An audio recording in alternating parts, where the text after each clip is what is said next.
She had worn champagne satin 12 times, held 12 bouquets that weren't hers, smiled through 12 I do's, while her own hopes quietly dissolved like sugar in rain.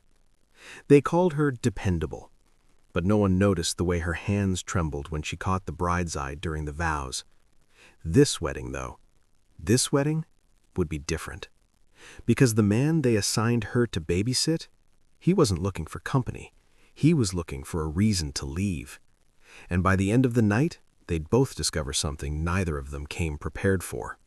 Ilara Moore had become a master of peripheral existence. At 31, she knew exactly how to stand in wedding photos. Angled slightly back. Smile warm but not too bright. Present but never the focus. It wasn't that she lacked beauty. She had the kind of face people called lovely. Soft features, expressive eyes, a laugh that felt like an apology. But lovely wasn't the same as unforgettable. And Ilara had spent a decade being lovely. Lovely enough to be included, never magnetic enough to be chosen. Her apartment told the story her words wouldn't. 12 bridesmaid dresses hung in garment bags like pastel ghosts, mint green, dusty rose, lavender, blush. Each one a memory of someone else's beginning. She kept them because throwing them away felt like admitting defeat, like saying out loud, "I've been a background character in my own life." Her mother tried to help. "Maybe you're too available," she'd say gently. "Men want a challenge." Her friends meant well too. "You're just too nice. Play hard to get." But Ilara didn't know how to be something she wasn't, and she was tired. Bone tired of pretending that standing on the sidelines didn't hurt. The call came on a Thursday. "Ilara, oh my God, I need you." It was Jessica, college roommate, childhood friend, the kind of person who texted in all caps and believed every problem had a Pinterest solution. "What's wrong?" Ilara asked, already mentally clearing her weekend. "Nothing's wrong," Jessica said, her voice bright with controlled panic, "but we have a situation." Ilara closed her eyes. Situations always became her problem. "Nathan Cross is coming." Silence. "The Nathan Cross?" Ilara asked carefully. "Yes, the Nathan Cross, Adrian's business partner, the one funding the entire expansion. He RSVP'd last minute, and God, Ilara, he's coming alone." "Okay." "And you know how Adrian's family is. They're already weird about Nathan being so much more successful. If he's just standing there alone looking miserable, it's going to be awkward." Ilara felt the ask coming like a storm cloud. "I need you to be his +1. Not, would you like to meet someone interesting? Not, I think you two might actually connect. Just be his handler, his emotional buffer, his professionally pleasant distraction." "Ilara." "Please, Elle, you're so good at this, and honestly, he could use someone like you, someone real. He's been buried in work for years."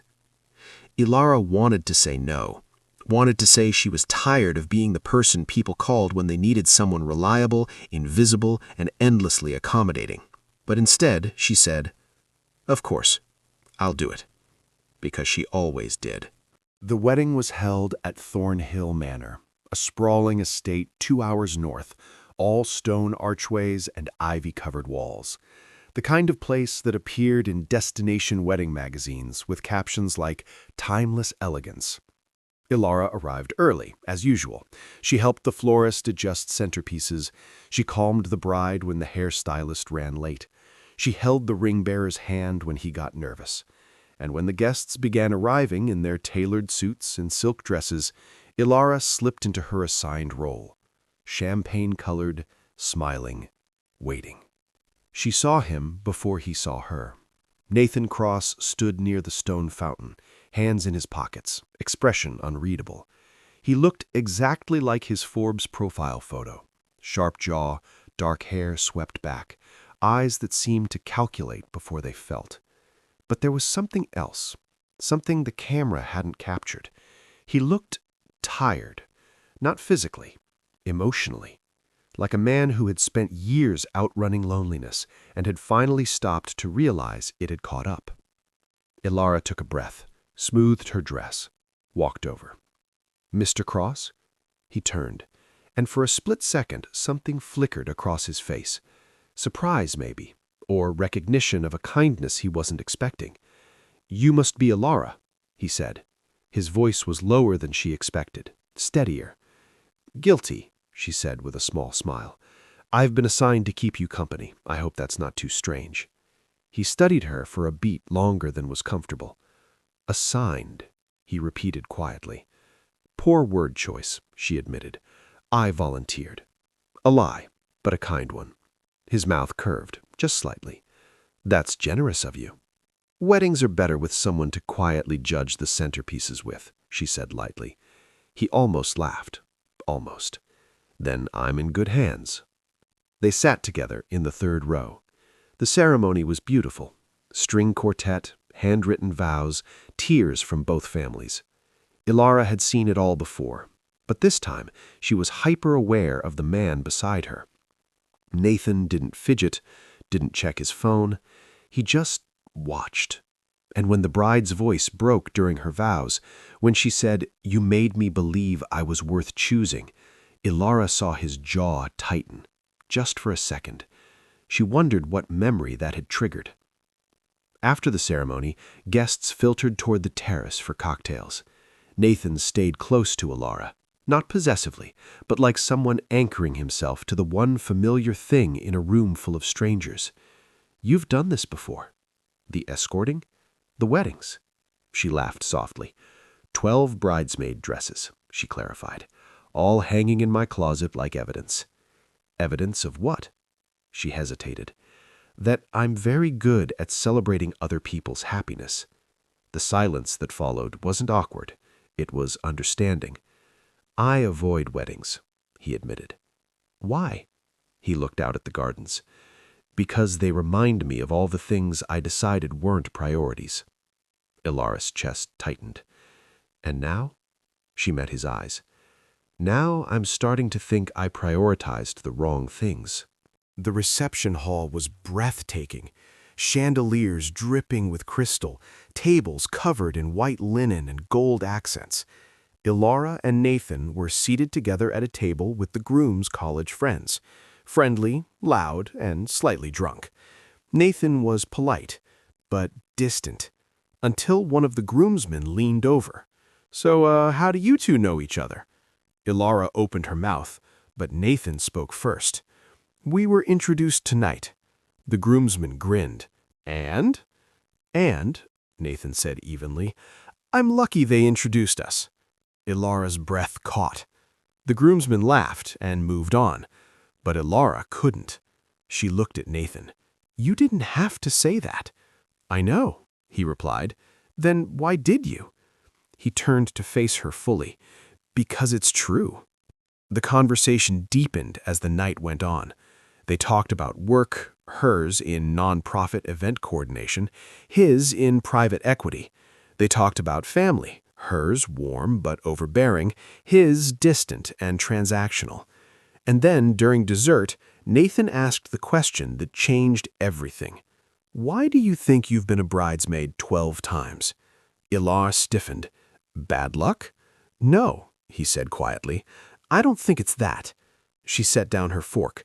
"Then what do you think it is?" He leaned forward slightly. "I think you're the person people trust when things matter, and I think that makes you rare." Her throat tightened. "Rare isn't the same as chosen." "Maybe," he said, "but maybe the right person just hasn't been paying attention." When the DJ announced the first slow song, couples flooded the floor. Ilara expected Nathan to stay seated. Instead, he stood, extended his hand. "Dance with me." It wasn't a question. It was an invitation. His hand was warm at the small of her back. His other hand held hers gently, like she was something valuable. They moved slowly, and Ilara realized this was the first time in 12 weddings she danced and meant it. "You're good at this," she whispered. "I'm not," he said. "I just don't want to let go." Her heart hammered.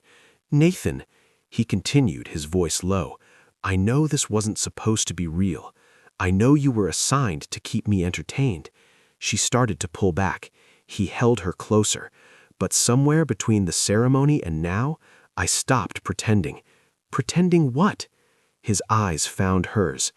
I didn't want this to mean something. That's when Victoria appeared, tall, blonde, polished, an ex-colleague of Nathan's, and, Ilara would learn later, an ex-something else. "Nathan," Victoria purred, cutting between them. "I didn't know you were seeing someone." Her eyes flicked to Ilara, dismissive. "Oh, wait, you're the bridesmaid they assigned him, aren't you?" Ilara felt the room tilt.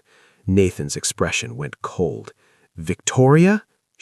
"It's adorable," Victoria continued, her smile sharp, "like a charity date." Ilara stepped back. Nathan's hand tightened on hers. "That's enough." But Ilara was already moving. "Excuse me," she whispered, and she walked away. She found herself outside, hands shaking, vision blurred. Charity date. God, why did the truth always sound so much worse out loud? She wasn't chosen. She was convenient. "Ilara," Nathan's voice. She didn't turn. "I'm fine." "No," he said, stepping closer. "You're not. It doesn't matter." "It does." She finally looked at him. "Why? Because you feel bad? Because I'm your assigned companion and now you have to manage my feelings too?" He flinched. "That's not... I do this every time," she said, her voice breaking. "I show up, I smile, I make everyone comfortable, and then I go home alone and pretend it doesn't hurt." Nathan's jaw clenched. "You think I don't understand that?" She laughed bitterly. "You're a billionaire, Nathan. You've never been invisible." "No," he said quietly. "I've been lonely." The word hung between them. "I've built everything I was supposed to build, and none of it matters when I go home to an empty apartment and realize I don't know how to let anyone in." His eyes glistened. "So when I met you tonight, when you smiled at me like I was just a person and not a portfolio, I thought maybe I could try." Ilara's breath hitched. "Try what?" He stepped closer. "To be someone worth choosing." The bride's voice echoed from inside. "All the single ladies!" Ilara closed her eyes. "I should stay," Nathan said. She looked at him. "Why?" "Because I don't want you to leave thinking tonight didn't matter." "Nathan." "Please." So she stayed. Inside, the bouquet toss began. Jessica spotted Ilara. "Elle, get up here." Ilara reluctantly joined the crowd. The bouquet flew, and without thinking, she caught it. Cheers erupted, but Ilara didn't smile. She turned and found Nathan watching her, not with pity, with hope. They didn't fall in love at the wedding, but they started. Nathan called the next day, then the day after. They met for coffee, then dinner, then long walks where they talked about everything they'd been too afraid to say out loud. He didn't rescue her. He saw her, and she didn't fix him. She believed in him. 6 months later, Ilara opened her closet. 12 bridesmaid dresses still hung there. But this time, she didn't see evidence of being overlooked. She saw proof she'd never stopped showing up. And finally, someone had shown up for her too. Sometimes love doesn't find you when you're ready. It finds you when you've stopped performing, when you've stopped pretending you don't want it, when you finally let someone see you, not as the person you think you should be, but as the person you've been all along. And sometimes the one who sees you first was standing quietly beside you the whole time. If you enjoyed this story, if it made your heart race, or your breath catch, or your mind wander just a little, then don't forget to like this video and hit subscribe so you never miss the next twist, the next heartbreak, the next moment that stays with you. More stories, more mystery, more emotion coming soon.